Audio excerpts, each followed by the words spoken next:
Hey fam, my name is also Fam and my channel is about all things PA. I've been getting a few comments about how to get your healthcare hours, how to get your patient care hours, so I figured let's talk about it. I've held leadership positions in clubs, I was a part of the Pre-PA Association, I was a tutor, I worked at a law firm, I was a cashier for a year. But today we're mainly focusing on all the responsibilities I've held to get my healthcare and patient care hours. If you have seen my How I Chose to be a PA video, then you know it took me a while to get here. However, I never stopped accumulating my healthcare hours throughout all those years. It all started back in high school when I was volunteering for a children's hospital, and then that translated into me joining an organization in college called Alpha Phi Omega. It was a volunteer organization through which I prepared meals to feed the homeless population downtown. I delivered food to people through a program called Meals on Wheels. I tutored kids during Salvation Army after school program. And of course, I went to senior living and I hung out with the residents and did whatever I could to help out in the facility. So I got to see a bit of everything through this organization. I worked with the homeless population, the underprivileged population,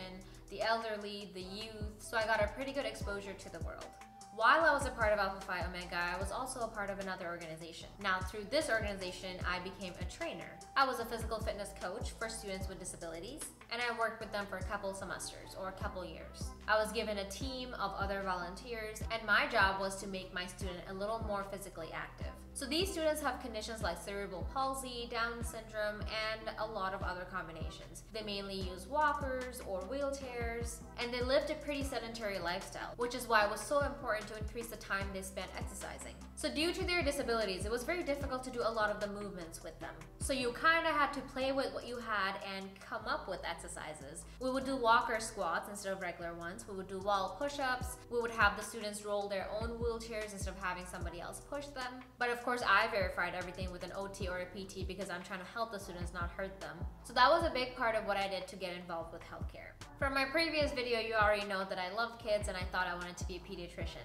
So it's not a surprise that I also worked at a summer camp. Except this summer camp was a gymnastic camp for children with disabilities. So I was kind of like a camp counselor, and I would supervise the kids during all the activities, especially when they were on the balancing beams. I would come up with games that we could all play together, and overall just make sure that the kids are safe. Besides that, I also volunteered at an OT Pediatrics facility. Majority of the kids here had a cognitive or learning disabilities, and we would spend a lot of time doing puzzles or painting or reading. And of course, there's always physical activities involved, and the kids would pick me to do the exercises with them, and I would crawl through those obstacles and go through the entire course that the PT has set out for the kids with the kids. But not only that, I also work with geriatrics.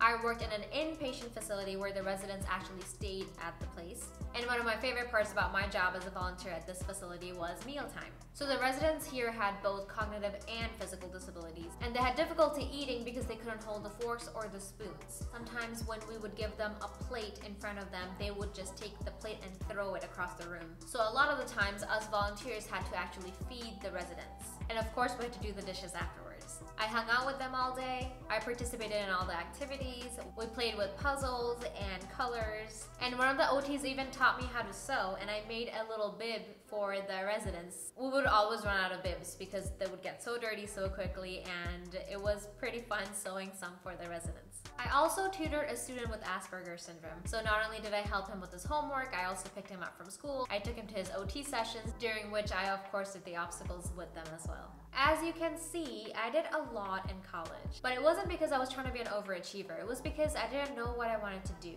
so I kind of did everything.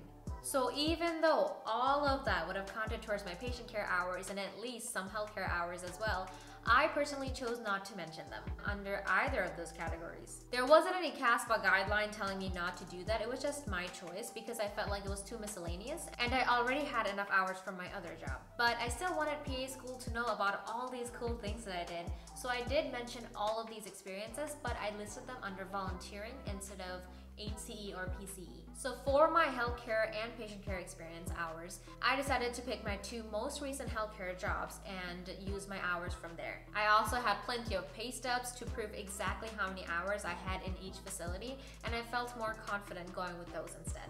Okay, so the first job was the PT clinic. I was an exercise specialist there, and my job was to guide the patients through the entire workout. So I would go greet the patient, write down any chief complaint that they may have, ask the patients how they're doing, how they're feeling, and then I would get them started up on the warm-up benches. After they're done doing their stretches, I would guide them through the exercises, which ones they're doing, in what order they're doing them, how many times they're doing them, what weights they're using, all of that. But also I had to make sure that they had proper form the entire time and that they're not hurting themselves. I would also document their sets, reps, weights, and write down any questions or concerns the patients may have for the PT. And at the end of the session, I would write down all of those notes. I would fill out the chief complaints, what the patients did, and overall a summary of the session for the PT to review later. I manage up to a maximum of 5 patients per hour, so I would have one person on the warm-up bench, one person on the treadmill, another person doing ellipticals, and then guide the 4th one on the weight machines and run to greet my 5th patient of the hour.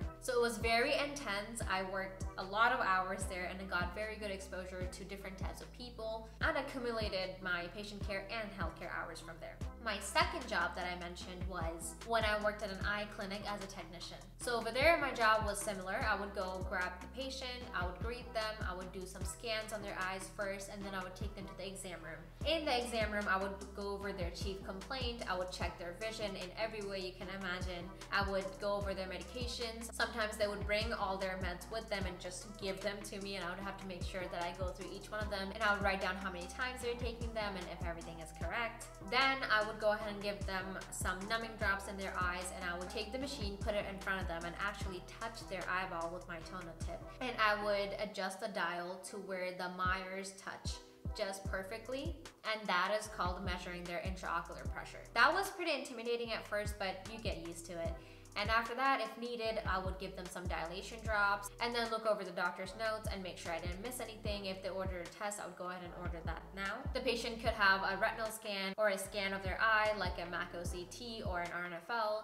Sometimes they would need a photo of their optic nerve or a fundus photo or a visual field to see if they have any loss of peripheral vision. And we even did FAs at the facility. We would inject them with a plant-based dye and watch the fluoresce make their way through all the blood vessels in the eye, and it was super fascinating.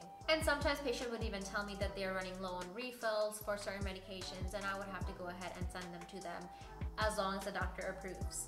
A lot of my job was also spent fighting with insurances, trying to make sure my patients get the drops that they're supposed to get, and doing a never-ending amount of triages, which is when you have to call the patients back and figure out what the problem is and just help them to the best of your ability. So that was the gist of my job. With all the volunteering that I mentioned in the beginning, I think I had about 800 hours from there, and with these 2 jobs combined, I had well over 2,000 hours. So it took me a lot of years to accumulate all these hours, but at the end, it made me feel like I was better prepared to be a PA by this time. If you are unsure about how to categorize healthcare hours versus patient care hours, I will try to do a detailed video on that very soon. Alright fam, that's all I have for you today. Please don't forget to give me a thumbs up if you like the content. Leave me a comment below if you want to share anything or if you have any questions. And subscribe if you're interested in this career field. Thank you for watching.